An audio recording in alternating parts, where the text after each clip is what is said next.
would jump into the arms of her rescuer. The team later tweeted their recent equipment and specialized training paid off. Oh, we love a happy ending. That'll do it for us tonight at 4, everybody. News 3 at 5 starts after the break.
Right now at 5, in a college sports trial, NCAA student athletes are asking to be paid what UW-Madison's chancellor says could happen to all athletics at UW-Madison. Plus, the UW system announcing that they are opening a new investigation against the husband of the UW-Whitewater chancellor, Beverly Copper. And protesters at the Capitol are saying CDC guidelines intended to stop the opioid crisis are actually hurting them. This is News 3 at 5. Thanks for staying with us, everyone. A sports trial could be a game changer for sports at UW-Madison. Student athletes are asking to be paid, but the NCAA has rules in place to stop that from happening. A recent report on Law360.com quotes UW-Madison Chancellor Rebecca Blank testifying in court, saying it isn't clear they would run an athletic program if the athletes were paid. Our Jamie Perez joins us now with more details on what this could all mean. Jamie. Right, there are quite a lot of details. UW-Madison is part of the NCAA, which has rules in place that restrict student athletes to get paid. Now, some argue that athletes are already paid in a sense through free tuition and scholarships. Others say with all the additional revenue that they bring in for the school that they should get paid. Now, when we reached out to the UW-Madison Chancellor Rebecca Blank spokesperson this afternoon, they released the following statement to us, saying Chancellor Blank strongly supports Wisconsin's athletic program and that there is a separate market from professional sports for amateur sports, that college athletes are students first, that paying student athletes would undermine the university community and treat student athletes differently than others. Now, cross-examinations are still underway. That trial taking place in Oakland, California. During the trial, student athletes, school officials, and sports economists are being questioned, and it's still quite a toss-up. A lot of people seem to be on the fence, providing arguments for and against student athletes being paid. We talked to several UW-Madison students about what they think. Here's what some of them said. I think they should get paid because, like, if they're really going to, let's say a college football player, he's really looking to get into the professional scene in the future. I think it's really good he gets paid so he can, like, sort out his financials, like, and everything before he actually turns pro. And I think that's a really good way to start. I do not think student athletes should be paid at universities because, in addition, with their scholarships, they are getting education, they are getting housing, they are getting a bunch of things that non-student athletes get. Of course, there are more arguments to be made on both sides of the issue. Some other students I talked with say that paying student athletes would defeat the purpose of being students and amateur athletes, and that it might cause a decline of strictly college sports fans. Others say that it could have a positive benefit on how students perform both on the field and in classrooms. Now, coming up tonight at 6, we'll hear from some more of the students that I talked to from both sides, plus how much revenue the students bring into the college through sports-related advertisements and merchandise as well. All right, Jamie Perez reporting. Jamie, thank you very much. Thank you, Jamie. The UW system announcing it is opening a new investigation against Pete Hill, the husband of UW-Whitewater Chancellor Beverly Copper. On Friday, we learned about the sexual harassment accusations against Hill. At that point, Hill had been banned from campus, but the investigation was closed after another allegation, the system saying today it is opening a new investigation. He served as an associate to the chancellor since 2015. Multiple women, both former students and faculty, have come forward to say Hill sexually harassed them. The university saying in a statement today, given the University of Wisconsin's unwavering commitment to provide a safe educational work environment, we are opening a new investigation into the most recent allegations related to UW-Whitewater. Hill has already been banned from campus and all campus events, while Copper is being called to resign. The Portage man pleads guilty to 2 of the 3 charges against him in connection with the shooting of his neighbor. 49-year-old Calvin Eldridge is charged in the death of Victor Reynolds at the apartment building where both men lived. According to the criminal complaint, Reynolds was found shot and bloody in the doorway to his apartment and told police Calvin had shot him. Eldridge was sentenced to 9 months in jail, 4 years probation. He'll also have to undergo anger management. Restitution also set at $4,800 based on funeral costs. Let's get a first look at the weather now. Gary Canolti is in the Weather Center. Gary? Well, Susan, it's been cloudy most of the day. Showers and a few thunderstorms have moved through from time to time, and we'll see that be the case over the next couple of days. As we start out by taking a look at alert days, the best chances for heavier rainfall will be tomorrow into Thursday. I think mainly tomorrow night and Thursday morning, and then again late Thursday afternoon into Thursday night. We could see some severe weather at that time as well. On Doppler track, most of the showers and storms from this morning have shifted to the south. Starting to see some shower development in northern Minnesota. We'll see some thunderstorms develop there, and those will drop southeastward for later on tonight. Otherwise, much of southern Wisconsin right now just cloudy. Rainfall over the last 48 hours, generally about a ½ inch to 1.5 inches from Madison westward. East of Madison, lighter amounts, less than a ½ inch of rain so far. Low temperatures this morning started out in the lower 60s, but high temperatures so far today have only been in the upper 60s to around 70. Here in Madison, we haven't even hit the 70-degree mark yet, and current temperatures are about at those high temperatures for the day, upper 60s to around 70 degrees. Dew point temperatures in the middle 60s, so it is fairly humid out there. Look for temperatures to drop into the upper 50s and lower 60s by early tomorrow morning, and some scattered showers and thunderstorms overnight into early tomorrow morning. Tomorrow, look for cloudy skies, some showers, maybe an isolated thunderstorm. Our high temperature at 74. That's your first alert forecast. All right, Gary, thank you. Even with our recent stretch of dry weather, more heavy rain is possible this week, as he mentioned, which has some residents concerned more about the flooding. Meteorologist Dave Caulfield is live in Middleton tonight near the Fox Ridge neighborhood with what officials are saying. Dave? Eric and Susan, I am on Sweeney Drive right now on the south side of Tiedemann's Pond in Middleton, an area hit very hard by recent heavy rain and flooding, causing a partial collapse of the road here on Sweeney Drive. And that's what you see me standing in right now. And even with about 12 days of no measurable rain across southern Wisconsin, giving some a chance to begin to dry out their homes and maybe their yards, still plenty of reminders of recent flooding and rain across the area. And with more rain on the way, Dane County officials tell me that even though area water levels have gone down, we're not exactly out of the woods when it comes to flooding. With multiple additional rounds of rain on the way over the next few days, officials say they are remaining vigilant and prepared, but say the threats this time around vary street to street. Some low areas still have water pooled in them. Other areas that drain well are pretty dry. There is a wide variance in what, based on where you live and the type of ground you live upon, whether your soil is saturated or not.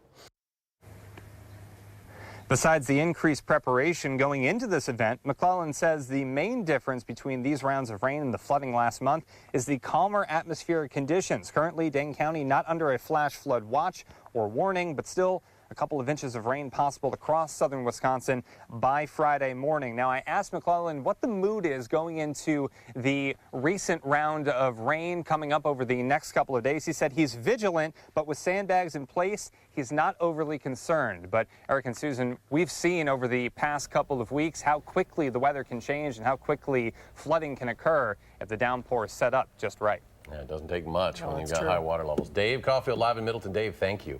The Federal Emergency Management Agency will conduct a preliminary damage assessment in 17 counties hit the hardest by the flooding and tornadoes as well. Governor Walker has announced that FEMA officials will begin looking at flood-damaged homes and public infrastructure September 24th on Monday. In a tweet, Governor Walker says there's over $233 million in damage. $108 million of that is residential. Damage assessments are expected to be finished a week later. It is the other side of the opioid epidemic. People who say they need medication in order to manage their severe pain, but they're not able to get it now. The group, many of them who didn't want their faces shown for fear of judgment from doctors and employers, gathered at the Capitol today as part of a national protest against CDC guidelines intended to stop the opioid crisis. Our Amanda Quintana reports.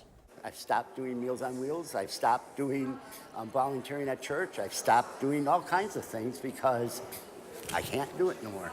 Ron Belansky is one of many forced to live with chronic pain. With spinal stenosis, neck and back issues, he's been getting by for years until his doctor cut off his opioid prescription in January. He says because he's being grouped with those falling to the opioid epidemic. I've worked hard all my life, and now all of a sudden I'm being accused of everything under the sun that's rotten, that's bad in life, and it doesn't make sense. He's part of a group protesting the treatment of people who need opioids for pain relief. Just because I have a prescription to help manage my lifelong incurable condition does not make me an addict. And that's where the stigma needs to get broken. Now, the addiction epidemic, completely different topic, vitally as equally as important, but that's not exactly our cause here today. Mia Masak runs a support group called Keeping Our Heads Up for those living in pain, including her mother, who says she has herniated discs and broken and missing vertebrae. I used to be able to get a shot for it. They told my insurance stopped paying for that, so I went and asked for medication for the pain, and they treated me like I was a drug addict, and they wouldn't help me. The group is hoping to bring attention to the punishment they say the fight against opioids has put on them, saying the pendulum has swung too far and it could be pushing people to suicide or towards illegal drugs. A lot of these responsible, legitimate people that now that they're not got any place to go, they're going to be starting to look on the street. Amanda Quintana, WISC News 3. Meanwhile, Dr. Mara of SSM Health feels these guidelines are there for a reason.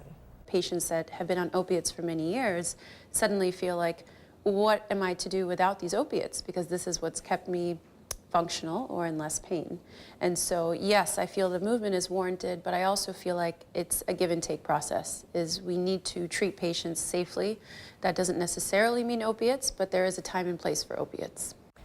In 2016, the Department of Health and Human Services says 11.5 million people misused their prescriptions, and because of that, an average of 116 people died every day. There is more to come on News 3 at 5. Up next, the latest Marquette School law poll is in. We'll have the latest on the race for U.S. Senate. Plus, Democrats are calling for an FBI investigation into sexual assault allegations against Supreme Court nominee Brett Kavanaugh. Take a look at the day on Wall Street. Despite the trade concerns on the tariffs, 184 points, almost 185 up for the Dow. The Nasdaq added 60. The S&P 500 up 15.5. We'll be right back.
All right, 7 weeks from today, it'll be Election Day. Democrat Tammy Baldwin extending her lead in the race for U.S. Senate. That is according to the latest Marquette Law School poll, which shows Baldwin leading over Republican Leah Vukmir.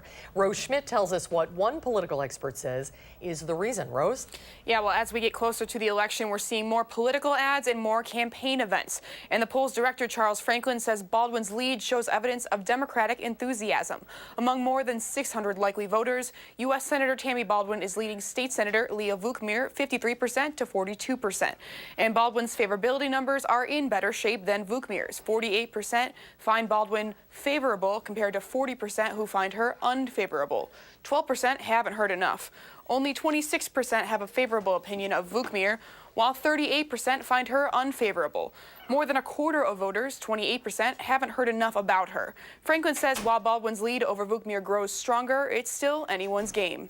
In the Senate race, it's reminiscent of 2016, where we had a long-term lead, but it disappeared as Ron Johnson came back to win in the end. So that one at least is, I think, a perfectly good comparison. It's important to note that there are divides among voters of different demographics. Vukmir is leading among white men without a college degree, while Baldwin is leading among white women and non-whites or Hispanics. Franklin says the candidates are becoming more well-known ever since the primary election and will be continuing to do so. Yeah, as we see more and more ads popping up as well. Rose Schmidt in the news center. Rose, thank you. Calls for an FBI investigation into sexual assault allegations against Supreme Court nominee Brett Kavanaugh continue to grow. Democrats have sent a letter to FBI Director Christopher Wray and White House counsel Don McGahn asking for a background investigation into Kavanaugh. President Trump disagrees with their decision.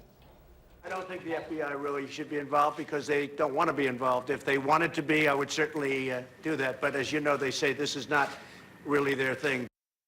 The Senate Judiciary Committee has scheduled a public hearing for Monday with two witnesses. Dr. Christine Blasey Ford, who says Kavanaugh attempted to sexually assault her at a party when both were teenagers, and also Kavanaugh.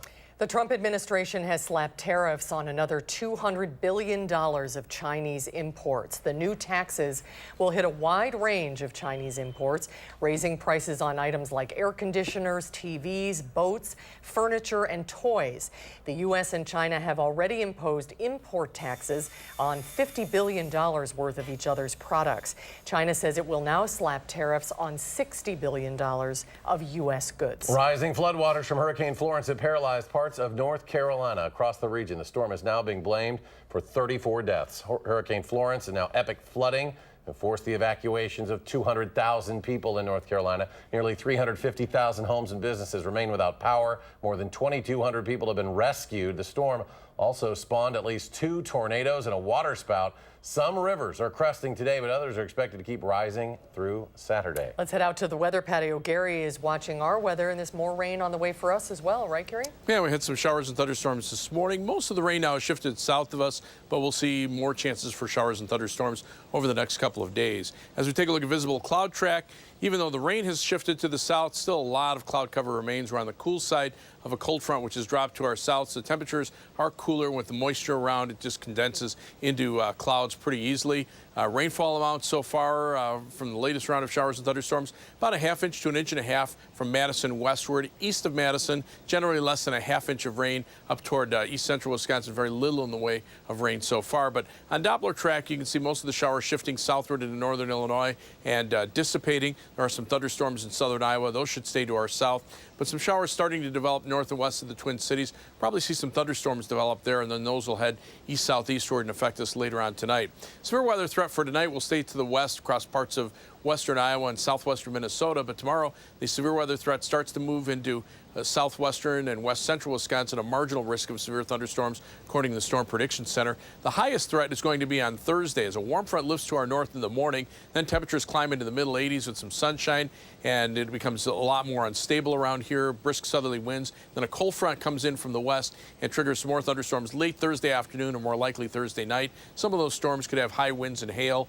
Can't even rule out an isolated tornado or two depending on when the storms come through, although the latest computer models show the storms coming through more Thursday night, which would lessen the severe weather threat a little bit, but that's the time to really watch. And rain is the other big issue. The GFS computer model from the U.S. government over the next couple of days showing generally about 1 inch to 2 inches across southern Wisconsin. The European computer model generally about 1 to 2 inches with some localized 3 or 4 inch amounts. Our local RPM computer model showing pretty much the same thing like that. So we do have alert days in the forecast for tomorrow and Thursday for the potential for some heavier rain and some of the showers and thunderstorms, and then that severe weather threat late Thursday afternoon and Thursday evening. Live view from the Queen Bee Radio Skycam in Platteville. Pretty dreary out there, but not raining right now. The WISC Skycam showing mostly cloudy skies around the west side of Madison, and the Edgewater Skycam downtown Madison showing gloomy conditions over Lake Mendota. As we check out the almanac for today, our high temperature so far only 69 degrees thanks to the cloud cover and showers. Low temperature at 63, so not much temperature movement. Right now our temperature is at 69. Skies are cloudy, winds out of the east-northeast at 6 miles per hour. Dew point temperature in the middle 60s, so it is fairly humid. We could see some areas of fog form overnight. So our forecast for tonight, cloudy and some fog forming. Showers, perhaps an isolated thunderstorm, redeveloping with a low of 60. For tomorrow, mostly cloudy with showers and a few isolated thunderstorms. High temperature at 74. On future track, look for the threat for some showers and thunderstorms overnight. Low temperatures around 60. Again, shower and thunderstorm chance during the day tomorrow, highs in the mid-70s. Better chances for showers and storms later tomorrow night as that warm front starts lifting northward. And then watch on Thursday, so showers and storms lift to the north, the sun starts coming out, and those temperatures reach the middle 80s, and that's when the best threat for severe weather will be. And you can see the local computer model showing about 1 to 2 inches with localized amounts in excess of 3 or 4 inches and heavier showers or thunderstorms. 7 to 10 day forecast calls for temperatures to gradually cool down, especially as we head toward next weekend. Temperatures by Saturday and Sunday only in the upper 60s to lower 70s. Some thunderstorms on Tuesday and then more 60s toward the end of next week. As we take a look at first alert traffic, right now Beltline actually not too bad. That's the traffic view from the DOT camera at Rimrock Road. Just a few slowdowns east and westbound on the west and east ends. So right now about a 17 to 15 minute trip in either direction between University Avenue and the interstate. 28 minutes down to Janesville on I-3990, 16 minutes to Sauk City on US 12, and 20 minutes to Sun Prairie on US 151. That's your first alert traffic. All right, thanks, Gary. Still ahead on News 3 at 5, hackers are targeting a new age group when it comes to identity theft. We'll tell you who it is when we come back. Stay with us.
Welcome back. A recent study from Javelin Research and Strategy found nearly 17 million Americans were victims of identity theft last year. And it's not just adults that can have their identities stolen. Hillary Lane reports. Gavin Karpinski never worried about having his identity stolen. That's because he's 5 years old and is more concerned about playing superhero with his twin brother. I am completely shocked. Gavin's mom, Heather, recently started getting mail addressed to her son. I got a letter that said collection notice, also to Gavin. And I thought, how could Gavin have a collection notice? And I opened it up, and it was a bill for a little over $180. And the following day, I got another letter in the mail that said that his identity had been stolen by a computer hacker. Karpinski says there was a data breach at Gavin's doctor's office. The hacker obtained enough info to open accounts in the child's name and rack up at least 12 unpaid bills after home shopping through the TV. The family is not alone. A survey found 1 million children were victims of identity theft in 2017. This problem is going to continue. ID theft expert Adam Levin says with a child's social security number and other details, a thief can get credit cards and open all kinds of accounts. And often nobody knows until that child at some point, 17, 18, 19, applies for his or her first credit experience and finds out their credit is horrendous. Levin says you can sign up for credit monitoring or just contact the 3 major credit agencies and have your child's credit frozen. This will prevent anyone from opening an account in their name. Hillary Lane, CBS News, New York. Stay with us. One final check of your forecast in just a moment.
Finally at 5, 2 DJs host a rave at an ancient wonder of the world. Paul Oakenfold and Carl Cox are the first DJs ever to play Stonehenge. Oakenfold recorded his new album live on the sacred ground. Due to sound restrictions, the show was a silent disco, is what they're calling it, with all guests wearing headphones. 50 guests were in attendance. Sales of the new album will go to help protect and preserve the ancient monument. Kind of cool. But if you watched it happen, it'd be totally silent. So What's a rave? Gary, you go to them all the time. Good weather out there right now, huh? Yeah, we got more rain coming through. Yeah, showers and are heading down to the south across Illinois, but we'll see some showers and thunderstorms later on tonight. All right, we'll have more updates at 6. The CBS Evening News coming your way next. Stay tuned.